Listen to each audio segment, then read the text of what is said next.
What's up, witches? I want to make another random video today because season 2 of The Wheel of Time is about to come out, and we have some teasers and trailers that have finally been released. I had thought about doing a video all about my season 2 predictions all the way back when season 1 was finished, so I figured what better time to do that than now when season 2 is about to come out. I figured what I would do for this video is give some of my thoughts and reflections on season 1, and then maybe watch and react to the trailer that has come out and give some of my thoughts and opinions and predictions on that, and then give some further predictions for how I think the plot is going to go in season 2. So let's get into it. Alright, I've got my headphones on here so that I can listen to this without disturbing my own commentary audio. So let's go. Actually, let's back all the way up, because first I wanted to give my reflections on season 1. So I can understand more now watching the first episode why they chose like the opening scene that they did for one thing, because I said in the last video that I did on the Wheel of Time show that I knew going into it that because Amazon was getting ready to come out with their Golden Goose Lord of the Rings TV show Rings of Power, that they needed to deviate Wheel of Time in aesthetics and looks and atmosphere from the Lord of the Rings books and movies, especially because the first Wheel of Time book, The Eye of the World, is very derivative of Fellowship of the Ring. In terms of setting and costuming and things like that, I can see why they wanted to get away from that like stereotypical medieval fantasy setting. But one of the big things that I did not like about the first season was the costumes. Some of them weren't great in my opinion and looked a little cheap and kind of took me out of this setting, because I know that this is supposed to take place in like a very distant future alternate version of Earth. So for that reason, we can see like some more modern looks in terms of costumes. And not only that, but the Wheel of Time books in themselves are not a medieval setting. It's more of like a Renaissance and even verging into like colonial era in terms of like clothing and technology, I would say. So I can see why they wanted to step away from some more stereotypical looks, but some of the costumes were verging a little bit into like MTV Shannara Chronicles territory. And also with the music choices in season 1, it was a little bit unexpected at times. Like I said, since this is a future alternate Earth, I could see why they wanted to maybe go away from a more stereotypical orchestral musical background arrangement, whatever you want to call it. But I would maybe a little less electric guitar would be nice. But I can also see why they wanted to show more of Moraine as a main character and more of the White Tower in season 1, because in the first book we really don't get a lot of the White Tower. It's mostly just following Rand and the Emond's Fielders, and I don't think we even see the White Tower until the future books. But White Tower is the ruling entity of Randland, as it's called, and it's also a, like, White Tower politics is a big point, like a big plot point in the future novels. So I can see why they wanted to introduce that and introduce that concept to the audience in season 1. We already start off featuring Moraine a lot more as a central character and like protagonist figure than in the books, because not only do they want to showcase their big name talent, that is Rosamund Pike as Moraine, but also I think they wanted to shift some of the main viewpoint away from Rand as a POV character, because in season 1 they were drawing out that mystery of who was the Dragon Reborn. And so yeah, I think they're also trying to begin the series as they mean to go on, where White Tower politics and the Aes Sedai are a big feature. in the plot, and so we need the audience to be familiar with that and know that for going forward. Let's watch this trailer and I'll give you my thoughts on it.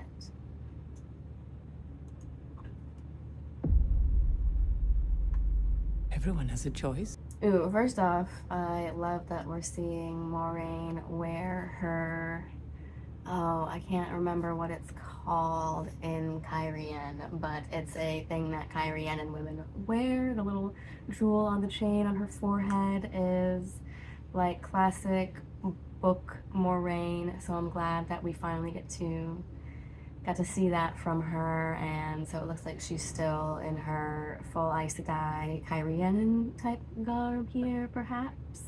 But this seems to be a poorer area than the White Tower and Tar Valon, so I'm not sure where she is in this scene.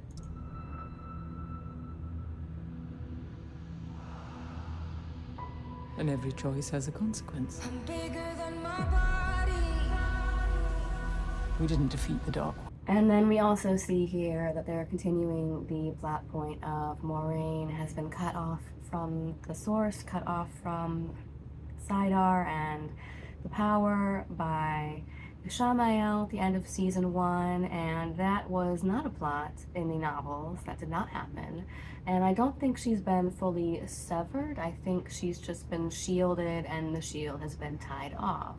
Which, when you're talking about the dualistic nature of the one power, male versus female halves, she would not even be able to see the weaves that a man has used to do that. So she's kind of stuck, just out of reach of tapping into her powers. And I'm curious to see where that's going to take season 2, because while in the books Moraine does kind of take more of a back seat after the Eminence Fielders and like the whole concept of Dragon Reborn is revealed and starts to follow those characters more, it seems like, yeah, they wanted to feature Moraine and feature Rosamund Pike as more of a main character, so curious to see where that plot point ends up taking her.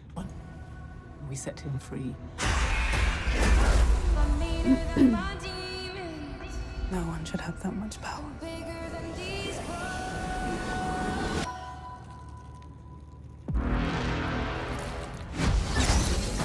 Alright, so that was a really cool scene there where we see this dark, blood-covered figure rising up out of the darkness in front of Ishamael, and since we know that she has been casted and also revealed in the trailer already, I'm gonna go ahead and say that this is my favorite character of all time. I don't care if that's weird or problematic. I love Lanfear. Celine Lanfear is, I think, obviously who we are seeing here. She's one of the other first of the Forsaken to be released once the seal on the Dark One's prison starts to break. So I think we're definitely going to see her, and I'm super stoked about that. And then we also are seeing the arrival of the Shanshan and the Damani women channelers, who are used more as weapons and objects than people. And there we see our queen, Celine, aka the Forsaken Lanfear, all cozying up to her precious Luz Theron. Not Rand, Luz Theron.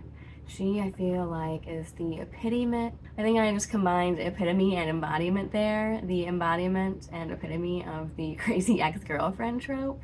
But I'm kind of here for it.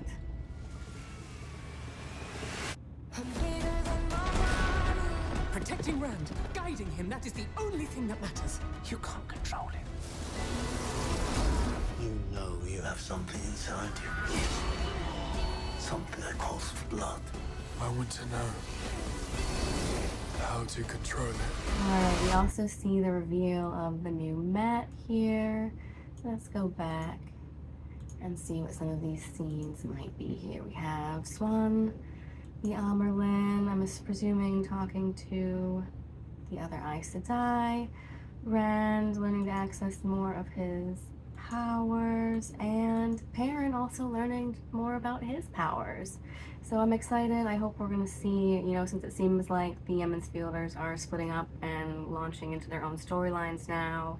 Rand, we'll get into more of that in my predictions, but yeah, Perrin I think is gonna be off on his own, chasing the Horn of Valere, which was taken by Padden Fane at the end of season 1, and we see here a glimpse of him learning to tap into more of his wolf powers, which is cool. And then it looks like we also get a shot of Rand being very emo, angry boy with more range, so it looks like they are going to meet back up at some point here, and she is literally powerless against him. And then we also do get a quick shot here of Egwene wearing the Damane collars, which that is a plot in the novels for her, so it looks like we are definitely going to get that full storyline with her this season, which I'll get into more in my predictions. And then a shot of Rand perhaps channeling again, with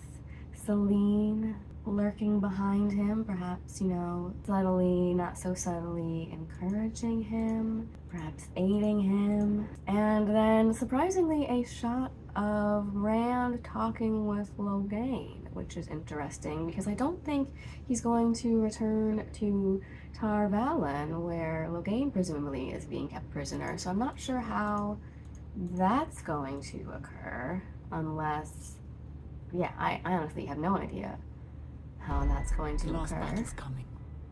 We see more shots of the Shan-Chan here, with it looks like Mishamael standing right next to them in this shot. So whereas I think in the novels we had some Shan-Chan who were dark friends, and it was perhaps implied that some of the Forsaken that were not fully sealed, like Baal Zaman, Ashamael, might have been released and like tweaking things behind the scenes in the lands of the Shan-Chan for a long time. Here we definitely get outright proof of such, with him standing right next to the nobility in this scene. The whole world will be ours. And I think here they're revealing that they have the Horn of Valere.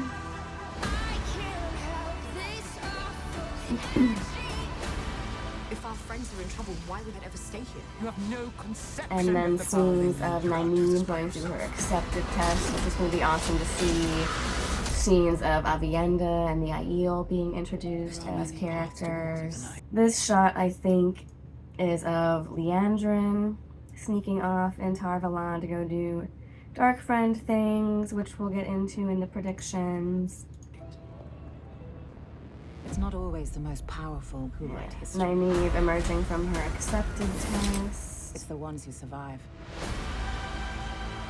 I'm tired of being a spoke in the wind. Rand facing off against the Shan-Chan, which we know happened at the end You're not a spoke of boy. 2, You are the I believe. water that turns And the then reeds here we do see the Amerlin seat meeting the Dragon Reborn, which I think here we are being shown is not happening in Faldara as it was at the beginning of Book 2, but from the sunburst being shown behind him is happening in Kyrian. So she is somehow going to set it up to meet Rand and see him in Kyrian. So he'll make his way there at some point.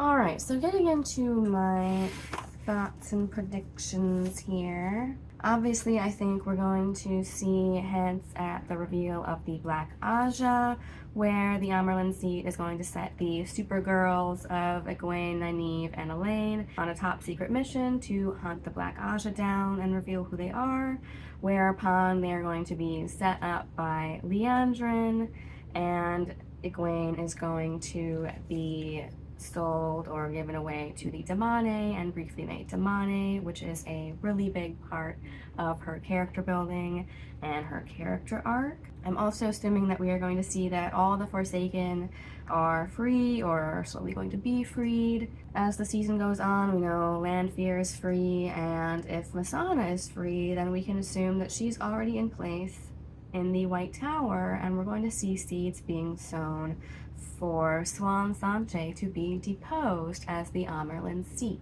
I think I can take my headphones off now because I'm not watching it anymore. You also see that they're meeting Elaine at the tower, which makes me wonder when and if we're going to see Elida introduced as a character. My prediction was that we were perhaps going to see a cold open shot of Camelin and all of the noble royal family of Camelin and Elaine and Elida leaving for her training at the White Tower, which we may still. Here we've just seen her in a shot already in the White Tower training as a novice with the other girls. So I'm wondering when and if we're going to see Elida introduced as a character, because the girls' storyline is pretty much seems like following beat for beat the novels, with training in the tower, Nynaeve going through her test, and then them being put on the hunt for the Black Aja. Matt, I think we're seeing, is still being separated from the evil dagger, and so he, I think, is going to be hanging out at the tower with the girls and being introduced to Elaine's brothers. And then we will probably see him also either being sent to find Rand or sent to find Perrin in the Horn, maybe both. So yeah, maybe we'll see him sent off to find Rand.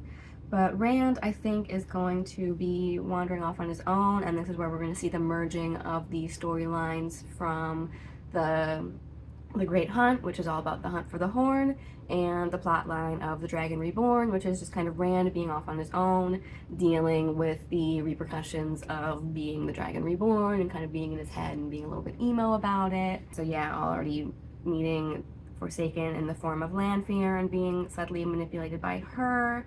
So we'll start to see the beginning of him being pulled different ways, and people trying to get a leash on him and get a hold on him. And Kyrian meeting the Amerlin, and then perhaps meeting up with Lanfear either before or after this. I'm hoping we will get the portal traveling scenes here, which are really cool.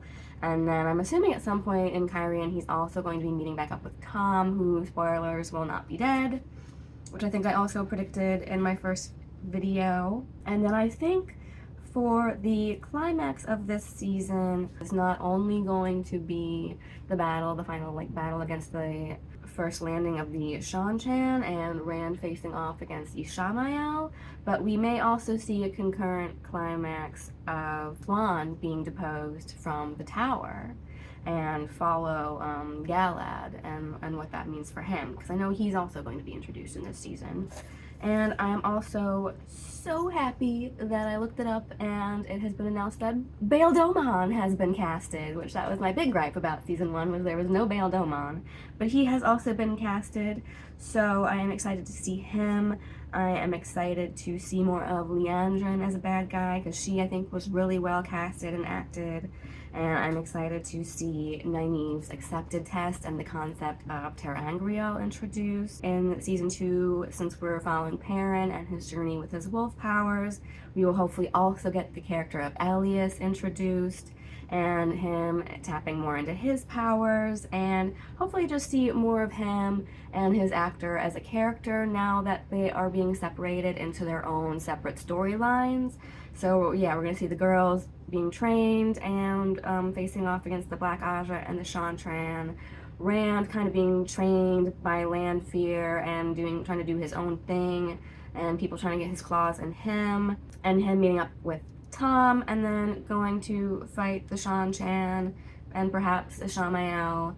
They might keep Ishamael around a little bit longer since he's just been such a good character, and so they might not want to get rid of him quite yet, but they'll probably at least have some type of face-off. And then I think we're also going to have Matt blow the horn, and then Perrin on his separate journey hunting the horn, meeting Fael, perhaps then, yeah, meeting up with the others when they all meet again to face off against the Shan-Chan at the end. We may see Moraine if she's not like embroiled in the whole trying to find Rand thing. She might be embroiled or like be a little bit torn with where she wants to be if we do get the Swan being deposed and the splitting of the White Tower at the end of this season. Otherwise, we're at least going to see that storyline being set up for season 3 if we don't get it in season 2. Those are my predictions for what I think is going to happen in season 2, and I'm very excited for the debut, and I can't wait to see what happens and where they're taking things, and if some of those deviations from season 1 where I said that I could understand why they were changing things to have to set up for further storylines, and introduce different concepts for an audience, like for a TV show audience, that couldn't be explained otherwise. So yeah, I hope to see where those threads and those storylines are going, and if they will be followed through in a satisfactory way. Yeah, that's about it. Those are my thoughts, feelings, and predictions for season 2 of The Wheel of Time. Until next time, stay classy, pagan.